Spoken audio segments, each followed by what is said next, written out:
بتشيلي شعر الوجه بالليزر أو بالشيفنج أو حتى بالفتلة، في منتج مهم قوي يكون موجود عندك. بعد إزالة شعر الوجه طبيعي يحصل التهاب أو تهيج أو احمرار. هنا بيجي دور كريمات السيكا، بترمم حاجز البشرة وتهدي الالتهاب والاحمرار. جربت كريم السيكا من شان، هو فيه سانتيلا ونايسيناميد وهالورونيك أسيد، الإفكت بتاعه خطير، بيهدي البشرة وبيرمم حاجز البشرة. كمان كريمات السيكا بتنفع جدا في الصيف وبتهدي البشرة من الالتهابات اللي بتحصل بعد التعرض الطويل للشمس. دايما خلي معاكي كريم سيكا للطوارئ، وما تنسيهوش كمان وانتي مسافرة مصيف، هينفعك جدا. في غلطة بشوف بنات كتير بيعملوها وبتشلوح بشرتهم حرفيا، ان هما بيستخدموا كريم السيكا كمرطب، خصوصا لو بشرتك دهنية او مختلطة.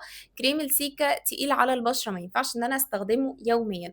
ممكن لو بشرتك جافة جدا ان انت تستخدميه يوميا، بس برضو انا مش بحبذ ده. الخلاصة كريم السيكا مش رفاهية، ده من الاسعافات الاولية اللي لازم تكون موجودة في روتين بشرتك. قوليلي بقى اسم افضل كريم سيكا جربتيه في الكومنتس. في الفيديو الجاي هقول لكم ليه ممكن نستخدم الاكريتين لفراغات الشعر. متنسوش اللايك والسبسكرايب وكمان الشير.